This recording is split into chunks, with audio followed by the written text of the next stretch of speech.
Banks aren't fighting stablecoins because they're dangerous. They're fighting them because stablecoins expose a part of the banking system that only works if you can't opt out. Now, on the surface, this gets framed as regulation or safety, maybe even politics, but that's not what's really happening. Now, this is a very quiet power struggle over who controls money once custody and settlement stop requiring permission. Now, if you've been following my work on stablecoins and liquidity expansion, then this is the resistance phase that always comes right before the money moves. So let's break it all down. Let's go. All right, so jumping right in, let's start with just a little bit of the news, why I'm talking about this today. And of course, we're not here to talk about the news. We're here to talk about what it means, what's really underneath this, and more importantly, what we should understand about it so we know how to navigate what's going on. Now, stablecoins are a massive piece. Of course, Bitcoin, cryptocurrency, stablecoins, it's a massive piece. That's why I continue to do videos every couple of months on this. But what's happening right now? Right now, we have political theater. Right now, we have this fighting that's going on because the Trump administration pushed through a bill called the Genius Act, which is to push stablecoins out into the world. And the banks are fighting it. They don't want the Genius Act to go through. On top of that, we have the World Economic Forum happening over in Davos. They're talking about it. This is massive news, and I'm going to tell you why. So first of all, we have banks lobbying regulators. So the banks are out there trying to figure out how they can get their way. What is the way that they want? Well, we see that what they want is they want to stop the stablecoin that the Trump administration is pushing through. U.S. crypto regulation stalls out. So the regulation was supposed to happen. We're supposed to get the Clarity Act, the Genius Act, all these things so we could have clarity so that builders, entrepreneurs, investors, allocators could all have a clear path forward. But they want to stall it out. Lawmakers warn of falling behind global competitors for years. So the industry, the builders, the entrepreneurs, the tech guys, even the Trump administration wants to stay at the forefront. We understand that technology changes things. We understand that the way that technology changes money is happening right now. And if we stay on top of this, we can stay a leader. The problem is if we fall behind, then other nations pass us up, new technologies pass us up. And that's exactly what's happening here. So they're warning like, hey, we're going to fall behind global competitors for years unless we act. Now, of course, the banks are doing this for your safety. Of course, it's always for your safety, right? You're not smart enough. You're too dumb. You don't know what you're doing. So let's make sure that we're going to frame it up as safety every single time. Now, what they're calling for is something completely different. And rather than me trying to explain it to you, let's just hear directly from Brian Armstrong, the CEO of Coinbase, so you can hear what he has to say. Let's play the clip. Because they do something called fractional reserve lending. They don't actually store all your money at the bank. They're lending out a good chunk of it, and that's what actually causes additional risk, which can be these runs on the bank. I actually believe that fractional reserve lending, or fractional reserve banking, I should say, introduces more risk into the system. I think it's more risky to keep your money there. By contrast, under the Genius Act, stablecoin reserves are held 100% in short-term U.S. Treasuries. And so there is no fractional reserve with these stablecoins. They should not be subject to the same regulation as banks. Okay, so you heard it directly coming from him. What he's saying is that while they're saying this is for your safety because it's too risky, he's pointing out that the banking system as it works today is too risky. The entire business model they have of fractional reserve banking and then lending out, duration mismatch, all that, I'm going to get into that deeper, all of that, that's the risk. And what happens is as we update the system with new technology to stay globally competitive, as I said earlier, it makes what the banking system's model is dangerous, not only dangerous, but it makes it obsolete, which of course is more danger for them. All right, the incumbent never wants to change, right? The incumbent wants to stay in power. Okay, why banking breaks? Why does this change banking overall? Well, again, the banks want to protect their own. Now, so the Federal Reserve is not federal. It's a private bank. It's the bank that controls all the other banks, right? It's made up of 12 member banks. And so all they're trying to do is protect their banking interest. Okay, so what does that mean? They want to protect their own. We have to understand banks are not just a custody business. They're not just a storage business. Certainly that's one of their 3 core functions, but that's not all they do. We have to understand that there's something much bigger in the banking industry, and it's what we call claims versus custody. I'm going to break that down for you. But we want to understand there's a conflict between cryptocurrency advocates, the ones pushing for the stablecoins, including Scott Bessent, the U.S. Treasury, Secretary of Treasury, and the Trump administration, of course, and some in the banking industry. So the banking industry don't want what Scott Bessent wants, what Trump wants, what the crypto market wants. They worry that stablecoins could steal their business. Of course they will, because they're obsolete. Okay, we'll come back to that. Congress already approved it, and President Trump already signed it into law. It's already done. The will of the people, democratically elected the Congress and democratically elected the president. It's already been passed through the proper channels, already signed into law, the Genius Act. Okay, that was done last year. However, a provision in the legislation allows some stablecoin holders to earn rewards. That's the problem. Earn rewards. They don't want that to happen. Why? Well, they are afraid. What they're trying to do is derail this entire market structure bill. It says here, not a lack of policymaker engagement, right? Because that's already been done, but the relentless pressure campaign by the big banks to rewrite this bill. Why? To protect their own. Okay, so what's really going on here is they don't want to give up control of the money. They are a storage business, but they're not just a storage business. When I say storage, meaning like you park your savings, you park your checking, right? They keep your money. But what they don't want to happen is they don't want to break apart the claim to the money and the custody of the money, right? They want to keep the money. And the reason why is they want to create this duration mismatch. So what do I mean by that? So they receive your deposit, your money, your checking, your savings, right? But then what happens is they're going to pay you some yield, like 0.4% or something like that. And then they're going to loan that money out. All right. Now, when they loan that money out, it could be for a 5-year car loan. It could be for a 30-year auto loan. It could be something like that. That's the duration. Here, I created a little infographic. Thanks to AI, helped me create these infographics, and I kind of show you what I mean. So a customer brings their withdrawals into the bank. The problem for the bank is that the duration. So for the customer, they want those deposits to be available at any given time. But in order for the banks to make money, they want to send it out to home loans, or they want to send it out to commercial building loans. Maybe, again, they may put it out to auto loans or whatever it is. And so this could be 5 years, 10 years, 20 years, 30 years. But the customer wants those funds to be available when they need them. Now, again, in checking, I need that to be more available. In savings, I'll typically think about that longer term. That's the duration that I'm talking about.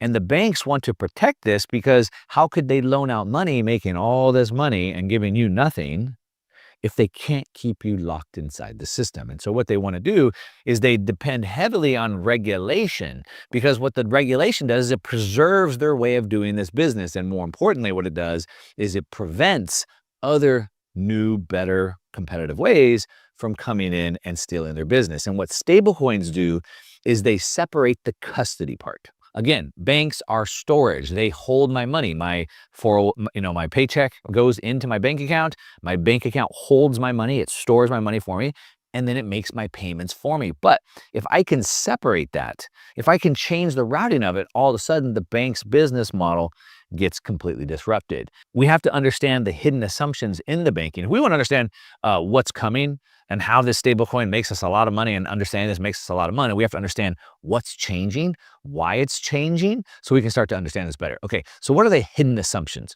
Well, the first hidden assumptions is what the banks even do, why they're even there, why you even need them. Now, there's 3 core uses of a bank. Number one, as I already said, storage. So they receive my money.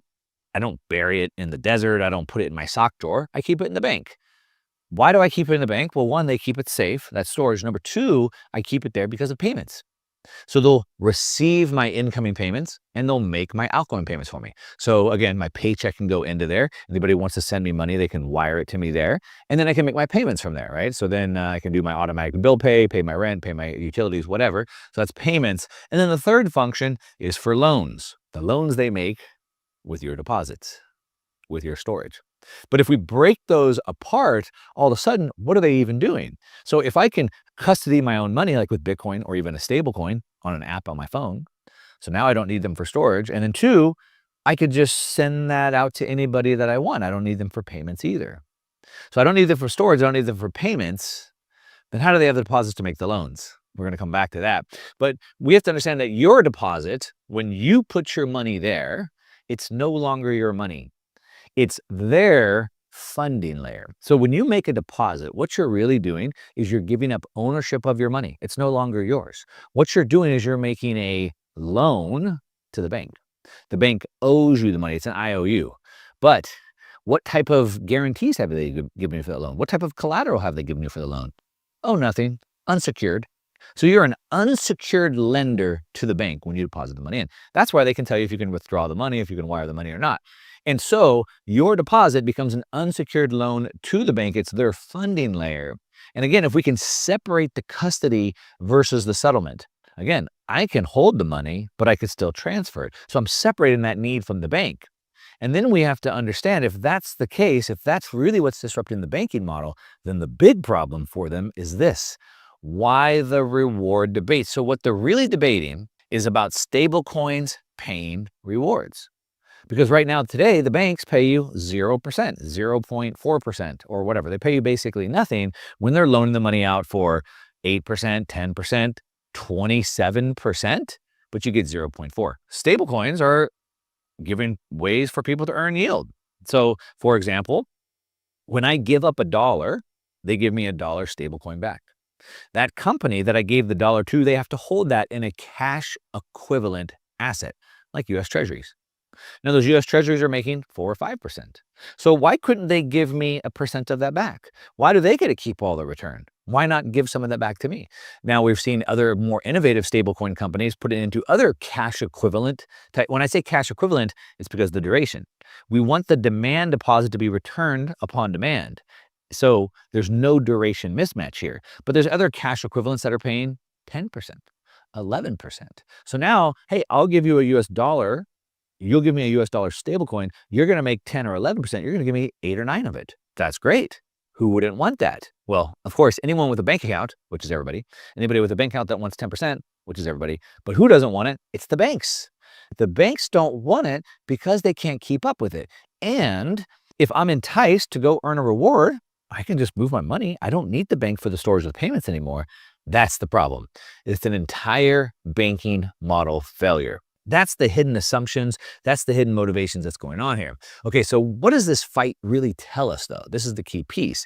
So again, I've made previous videos. We'll link to them in the show notes down below, talking about why Scott Bessent is pushing stablecoins, why the Trump administration wants stablecoins, why we have the Clarity Act, why we have the Genius Act, already passed by Congress, already signed a law.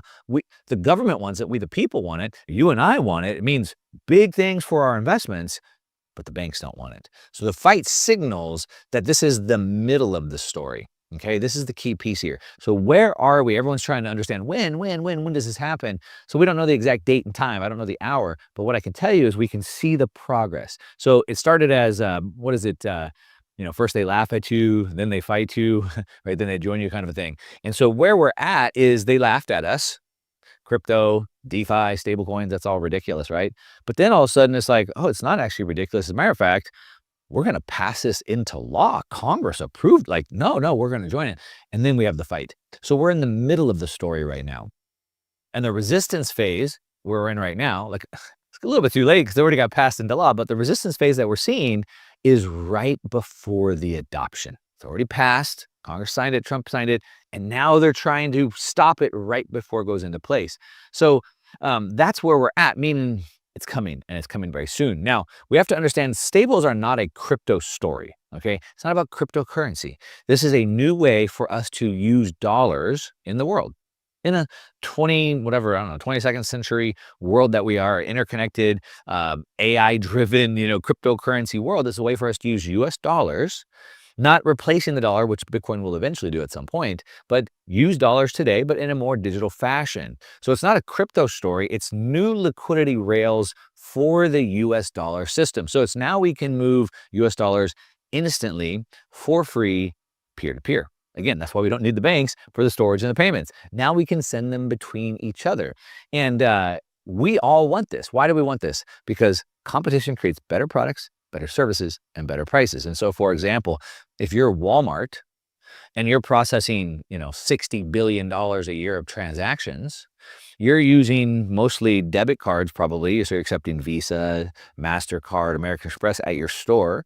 You're paying 3 to 5% of your money to those networks, to use those networks. But why not just have your customers just pay you with a stable coin, a US dollar right there? I'm saving 3 to 5% of billions of dollars right to my bottom line. On top of it, I get instant settlement, meaning that money is in my account right now.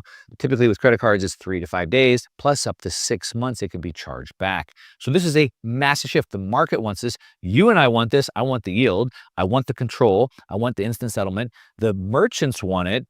Obviously, the Trump administration wants it. The banks don't. Now, we also have to understand that it's not just a liquidity rail for the US dollar system. It's a way that the US dollar system can expand.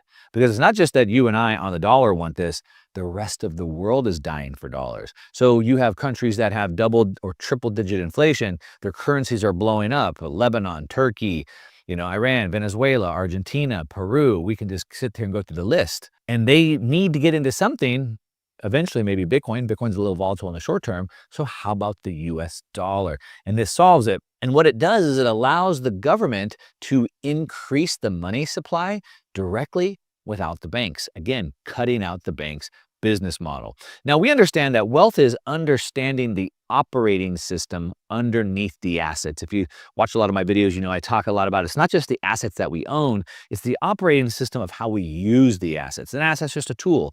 Are we using it the right way? So we want to understand that this liquidity, building this wealth, we have to understand it's the operating system below the assets. So what does that really mean? Well, when liquidity flows, we see wealth accrue, right? So I talk a lot about global liquidity and understand where we are with global liquidity, because as it increases, like water filling up in a bathtub, it lifts up asset prices at the same time. So when liquidity expands, when the dollar liquidity expands, then asset prices go up. And stablecoins is a way for the government to expand or create liquidity in the dollar system at scale. At massive scale. Again, some of the other videos I'll link to down below, I talked about some of these numbers, what Scott Bessent wants to get to, what that means for other asset prices. And we understand that notice I put that in parentheses, some assets benefit, not all assets. So what we want is assets that benefit the most, that are the most sensitive to this liquidity that's increasing. Those are hard assets. Those are assets that can't be printed. Those are assets that are not US dollar denominated assets. Now, we also have to understand where we're at in this cycle. Again, when will this happen, Mark? Well, it's not an event. Don't write on your calendar. It's happening right now. Again, it's already passed into law. We're at the resistance moment. This is not failure. This is what's going on, and this is what it means. And this actually what it does is it confirms the stakes are real. If none of what I'm saying is true, that the government could increase liquidity by using US dollar stablecoins, you and I would want them, the world. If none of that was true, then the banks wouldn't be fighting it. The very fact that they're trying to stop a law that's already been passed tells you that the stakes are very real. Anyway, that's the update on stablecoins. Hopefully you're following along. This is a massive shift for the world, for us in our portfolios, if we use it the right way. And that's what I got. To your success. I'm out.